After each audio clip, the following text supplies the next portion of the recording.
এক লাথি মারবো দিল্লি গিয়ে পড়বে, সেই লাথি শহীদ হিসাবে কথাই হয়েছে, দিল্লি গিয়ে পড়ছে। জুলাই সনদ সম্বন্ধে আমার ব্যক্তিগত মতামত, এটি একটি আল্লাহর দান।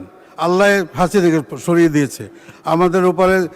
মাননীয় সংসদ সদস্য মরহুম আমাদের সাইদি সাহেব, উনি বলেছিলেন যে এক লাথি মারবো দিল্লি গিয়ে পড়বে, সেই লাথি শহীদ হিসাবে কথাই হয়েছে, দিল্লি গিয়ে পড়ছে।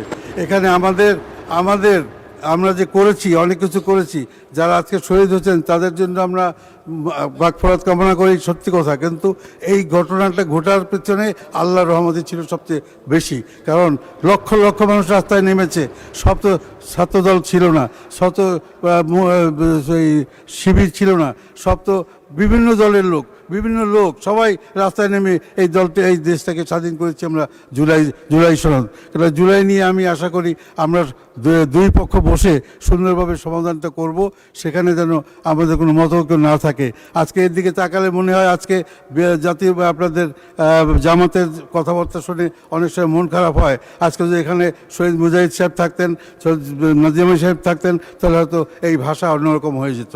আজকে আমরা আপনাদের সাথে, আপনাদের জন্য আমরা বিএনপি কী না করেছে, আপনাদেরকে মন্ত্রী বানিয়েছে। কালকে একজন সদস্য, মাননীয় সদস্য বলেছেন আমাদেরকে কেন ডেকেছিলেন। না না না, আপনারা এই পর্যন্ত আসার জন্য বিভিন্নভাবে বিভিন্ন দলের সাথে সময় অসময় আপনারা সমঝোতা করেছেন, আমাদের সাথেও করেছেন, এবং আমরাই প্রথম আপনাদেরকে মন্ত্রী বানিয়েছি এবং সংসদে নানান সুযোগ করে দিয়েছিলাম। এবং আমরা গত 17 বছর আমি ব্যক্তিগতভাবে আপনাদের দলকে শেল্টার দিয়েছি, পুরনো দিনের সম্পর্ক মাথায় রেখে আপনাদের সবসময় আমরা আপন মনে করেছি। কিন্তু আপনারা বর্তমানে আপনাদের দিক থেকে দেখছি যে। ধন্যবাদ মাননীয় সদস্য। আমি বক্তব্য রাখার জন্য আহ্বান জানাচ্ছি